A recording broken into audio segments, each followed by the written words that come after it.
May 22, 1993, Bloomington, Illinois. A pipe bomb kills a 29-year-old mother inside her own home. A fiancé, 2 ex-partners, a coworker, a mother. 5 people who wanted something from her. One of them wanted her dead. By the end of this story, you'll know which one, and the unlikely witness who proved it. It is just after 10:30 on a Saturday night when a car pulls into the driveway of a 2-story house at 1301 North Roosevelt Avenue in Bloomington, a mid-sized city in central Illinois. 2 people step out. They have been driving for 5 hours, 230 miles south from Iowa, and the car is packed with boxes. The man walks to the trunk, lifts out a cardboard box and a small yellow coffee can with envelopes of cash hanging from a wire tree, a gift from friends at a church party the night before. He carries them up the front steps, unlocks the door, steps inside, sets them down in the foyer, and walks back out to get another load. On the steps, he passes the woman. She is carrying her own box. They smile at each other. He continues down. She continues up. She steps into the foyer. On the floor, near where the man had just set down his things, there is something she does not recognize. A small package that was not there when she left for Iowa. She reaches down with her right hand. The blast hits the man from behind before the sound reaches his ears. A wall of pressure slams into his back and sends him stumbling forward. Then comes the noise, a deep, concussive boom that rattles windows 3 blocks away. He turns around. Black smoke is pouring from the front door of the house. He screams her name and runs back inside. The foyer is destroyed. Shattered glass, splintered wood, fragments of metal embedded in the walls, smoke hanging in the air like fog. And on the floor, through the haze, he sees her legs. He drops to his knees beside her. The right side of her skull is gone. Her name is Kimberly Wenger. Everyone called her Kim. She is 29 years old. She has a 7-year-old daughter named Kelsey and a 1-year-old son named Logan. The man on his knees beside her is Kurt Simon, 32, her fiancé, a student training to become a Presbyterian minister. They had been engaged for 3 months. He was moving in tonight. This was supposed to be the beginning of their life together. The couple had spent the past 8 months building toward this night. They had met on a blind date. Kim, a single mother of 2 working as a hairdresser and house cleaner to keep her family afloat, and Kurt, a seminary student at the University of Dubuque with almost no money of his own. The long-distance relationship between Iowa and Illinois was exhausting, the constant driving back and forth, the phone bills they couldn't afford. But they had made it work because they both believed something better was coming. Kurt had offered to adopt Kim's youngest, Logan, who was barely a year old. The boy had already started calling him Daddy. Kim had a stack of Modern Bride magazines at home so she could start planning the wedding. The night before, friends at the Golden Congregational Church in rural Iowa had thrown them a combination engagement shower and farewell party. The congregation was not wealthy. These were people who counted every dollar. But they had pooled their money and made a gift tree. A small wire frame planted in a yellow coffee can with envelopes of cash hanging from the branches. Kim had clapped her hands together with happiness when she saw it. Now that money tree was sitting in the foyer, a few feet from where her body lay. Detective Larry Shepard of the Bloomington Police Department arrives within minutes. Shepard is a homicide detective. He does not usually respond to 911 calls, but he is nearby when dispatch reports what sounds like a shotgun blast on a residential street. The moment he steps out of his car, he knows this is not a shotgun. Debris litters the sidewalk, glass, wood, chunks of metal blown clear of the house. The fire alarm is shrieking inside. Neighbors are running in the street. And in the driveway, a man with his hands on his head is rocking back and forth, repeating the same name over and over. Kim, Kim, Kim. Shepard and his partner push past the smoke into the foyer. There is no active fire. There's a 6-inch hole in the floor, another in the wall near the front door, and on the ground, the body of a woman whose injuries leave no question. She is dead. Shepard orders everyone out. The scene is not safe. There could be more explosives. He calls for the fire department and the Illinois State Police bomb squad. Within hours, the Bureau of Alcohol, Tobacco, and Firearms, the ATF, is on its way. While the bomb squad clears the house, Shepard begins piecing together what happened. Neighbors confirm that the couple arrived around 10:30. They saw Kurt go inside first, carrying a box. He came back out. Then Kem went in alone. Then the explosion. One detail stands out. Some neighbors say Kurt was standing at the trunk of his car, possibly putting something back inside at the moment of the blast. Kurt tells Shepard he had just stepped out the front door and was on the stairs when the bomb went off. The discrepancy is small. It could be confusion. It could be something else. In the basement, investigators find wires, gunpowder, and fuses, components consistent with bomb construction.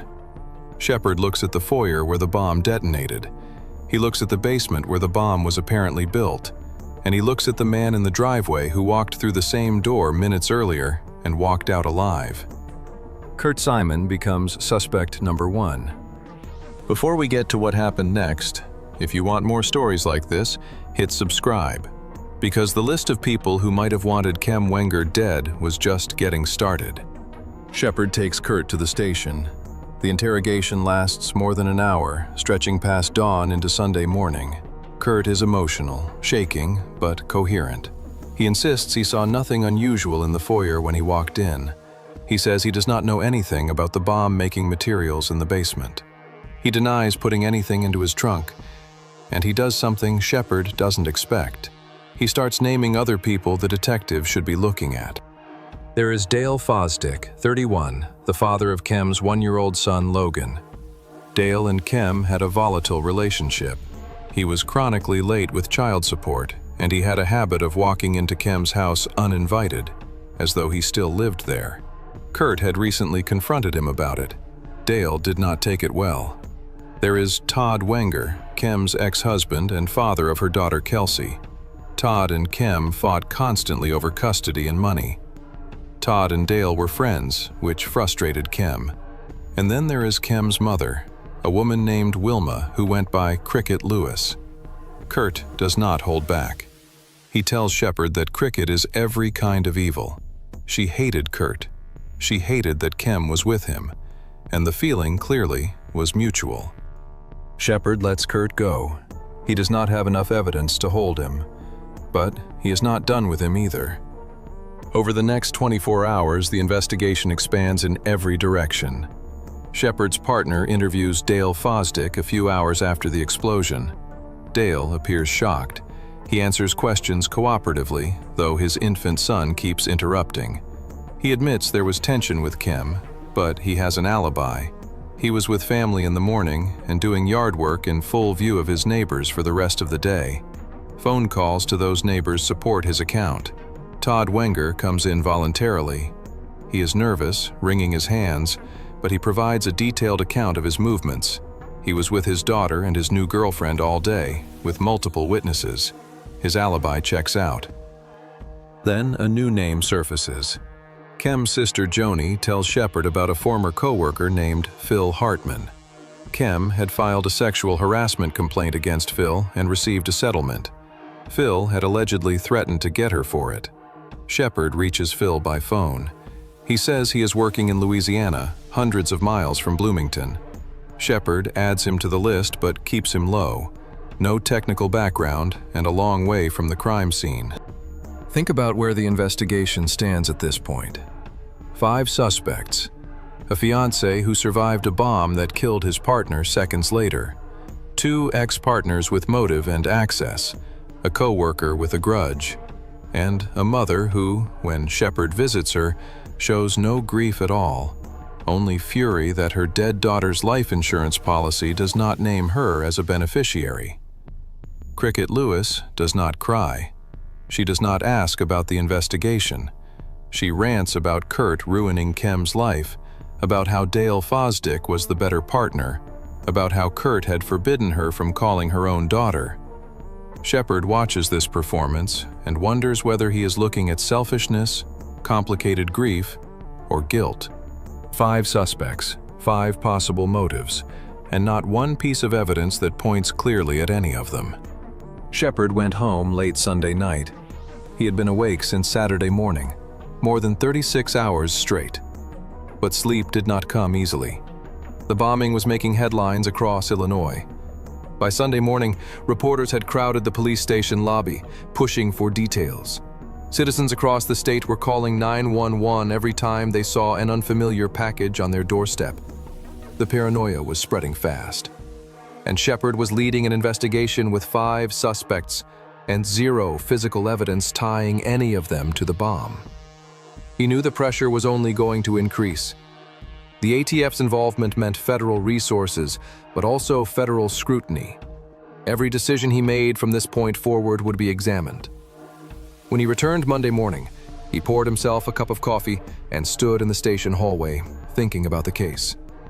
He had a fiancé who had opportunity but no motive. 2 ex-partners who had motive but solid alibis. A coworker who had made threats but was 1,000 miles away. And a mother who acted nothing like a grieving parent. The answer had to be in the bomb itself. If Shepard could understand how the device worked, when it had been placed, how it was triggered, what skills were required to build it, that would tell him who could have done this. And, more importantly, who could not. The breakthrough comes not from a person, but from the bomb itself. By Monday, May 24th, the ATF has completed a preliminary reconstruction. The bomb was a pipe bomb loaded with .25 caliber BBS, designed to shred everything within a confined space. It was placed on the floor of the foyer, likely concealed in a small package or box. And the detonation mechanism was motion activated, a tilt switch that triggered the explosion the moment Kem picked it up. This changes everything. A motion-activated bomb means the killer did not have to be anywhere near the house when the explosion occurred. They could have placed it hours earlier, days earlier. The alibis that mattered were not alibis for 10:30 on Saturday night. They were alibis for any point during the preceding days when the killer could have entered the house, worked in the basement, assembled the device, and placed it in the foyer. And because the spare key to Kem's house had gone missing weeks before, and because Kem had cut a hole in the back door screen after getting locked out, virtually anyone could have gotten inside. This also explains why the bomb components were found in the basement. The killer could not have transported a fully assembled pipe bomb in a car. The risk of accidental detonation was too high. So they brought a partially completed device to the house, finished it on site in the basement, carried it upstairs, placed it in the foyer, armed the motion switch as the final step, and walked out. That takes time. That takes comfort inside the house. And that takes skill. Shepard reconsiders his list. Kurt Simon had been in Iowa all week. His car was clean. He had no technical background in explosives. The case against him is collapsing. Todd Wenger's alibi is solid and confirmed by multiple witnesses. Phil Hartman is in Louisiana with no known mechanical expertise. Cricket Lewis, for all her venom, does not strike anyone, not Shepard, not the ATF, as organized enough or technically capable enough to build a motion-activated pipe bomb. She is volatile and angry, but she is not this. That leaves one name, Dale Fosdick. He works as a machinist at the Caterpillar plant in Bloomington. He builds model airplanes as a hobby, a pastime that requires working with small motors, wiring, and precision assembly. He has the mechanical and electrical skills to construct exactly the kind of device that killed Kem. He had easy access to her house. He had been walking in and out for months, uninvited, so routinely that Kem had complained about it and Kurt had confronted him. He knew the neighborhood knew him. And his alibi, yard work on Saturday afternoon and evening, only accounts for the time of the explosion, not the time the bomb was placed. Shepard went back through the interviews, this time reading them differently. He was no longer looking for who had an alibi for Saturday night. He was looking for who had access to Kem's house during the days before the explosion, who could have walked in, spent time in the basement, and walked out without raising suspicion. Dale Fosdick fit that profile better than anyone. Kim had complained about him for months. He showed up at her house uninvited, acting as though he still had a right to be there. Kurt had confronted him about it and told him to stop. Dale had not responded well. But the behavior itself was telling. Dale Fosdick treated Kim's house like it was his own. He came and went as he pleased. The neighbors were used to seeing him there. No one would have looked twice if Dale had walked up to the front door on a Saturday morning, let himself in, and spent an hour or two inside. And that was exactly the kind of comfort the bomber needed. This was not a stranger who broke in under cover of darkness. This was someone who could stand in Kim Wenger's basement, assembling a pipe bomb on a workbench, and feel no rush at all. Someone who believed, down to his bones, that he belonged there. But Shepard needs more than a theory. He needs evidence that puts Dale inside that house. Then a uniformed officer jogs over to Shepard on the sidewalk outside Kim's house. The department has been recanvassing the neighborhood, this time with new questions. Not who was here Saturday night, but who was here earlier that day, or the day before, or the day before that. The officer tells Shepard he has found something. He leads the detective to a house next door where a girl is standing with her father. She is about 10 years old, and she looks nervous. She tells Shepard what she saw. That morning, the morning of May 22nd, the same day the bomb exploded, she had been playing in her yard when she noticed a man walking up to Kim's front door. He pulled a key from his pocket. He unlocked the door. He went inside. He did not look hurried. He did not look like he was doing anything wrong. When he came back out and saw the girl in the yard, he waved at her. She waved back. She knew him. She had seen him around the neighborhood before. He was a familiar face. His name was Dale Fosdick. A girl playing in her yard. A wave across a fence. That was the moment the case broke. Dale had been so certain he belonged there, so confident that no one would question him walking into his ex-girlfriend's house, that he did not think twice about being seen. He waved, and the girl remembered. But to understand why Dale Fosdick built a pipe bomb and placed it in the foyer of the mother of his child, you have to go back to the months before the explosion. Kim Wenger had met Dale Fosdick after her divorce from Todd Wenger. The relationship was difficult from the start. When Kim told Dale she was pregnant, he pulled away. She considered ending the pregnancy twice but changed her mind both times. After Logan was born, Dale contributed some child support, but the payments were small and often late. Kim was already struggling, working as a hairdresser, cleaning houses, babysitting, using food stamps to feed her 2 children. Dale's inconsistency made it worse. Then Kurt Simon entered the picture. A counselor studying for the ministry at the University of Dubuque Theological Seminary in Iowa. Kind, educated, committed. He and Kim met on a blind date and fell for each other almost immediately. Kurt offered stability. He talked about adopting Logan. And Logan, barely a year old, had already started calling Kurt Daddy. For Dale Fosdick, this was unbearable. Not the breakup, not the new boyfriend. The word, Daddy. His own son was calling another man Daddy, and now that other man was moving into Kim's house, and there was talk of a legal adoption that would sever Dale's parental rights entirely. Dale's former colleague at Caterpillar, a Vietnam veteran named Harvey Sturdivant, would later testify that Dale had asked him about killing Kim. Sturdivant said Dale had discussed how to build a bomb and had pointed out that BBs were nearly impossible to trace. Sturdivant did not take it seriously at the time. He should have. According to the prosecution's reconstruction, on the morning of Saturday, May 22nd, while Kim and Kurt were still on the road driving back from Iowa, Dale Fosdick drove to Kim's house. He carried a bag containing a partially assembled pipe bomb and the tools needed to finish it. He used the spare key, the same one that had gone missing weeks before, to let himself in. He went to the basement. He worked quietly, methodically, using the skills he had built over years at Caterpillar and years of assembling model airplanes with small motors and wiring. When the device was nearly complete, He carried it upstairs and placed it on the floor of the foyer, probably inside a small box or package, something Kem would notice and pick up.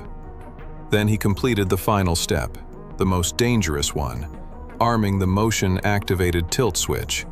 One wrong movement and the bomb would detonate in his hands. He stood up slowly. He walked out the front door. And on his way to his car, a girl in the next yard looked up and waved. He waved back. Dale drove home. He put his tools away. He had the rest of the day to himself, and he spent it the way he had told police, doing yard work, visible to his neighbors, building an alibi for the hours that would matter most. He knew Kem and Kurt were coming back from Iowa that evening. He knew they would walk into the house carrying boxes from the car.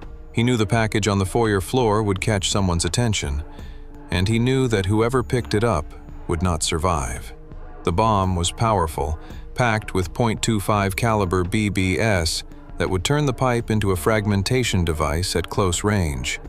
ATF explosives expert David Schatzer would later note that Fosdick had used 2 different types of gunpowder, a configuration that may have been intentional to increase the blast's force. The bomb was designed not just to kill, but to destroy, to eliminate the target and, Dale likely hoped, the evidence along with it. He expected the explosion to level the foyer, burn the basement, and leave nothing behind. He was wrong about that. The house held. The walls cracked, but did not collapse. The fire never spread beyond the foyer. And in the basement, every wire, every fuse, every trace of his work survived intact.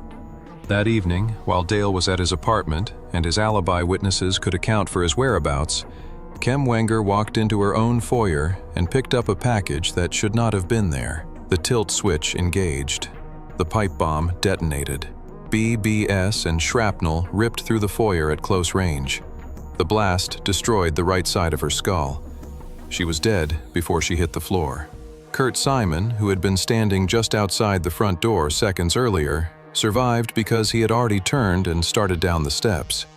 A few seconds difference. A few feet. The investigation did not stop with the girl's testimony. Detectives obtained a search warrant for Dale's apartment. Inside, they found a large inventory of components consistent with explosives construction.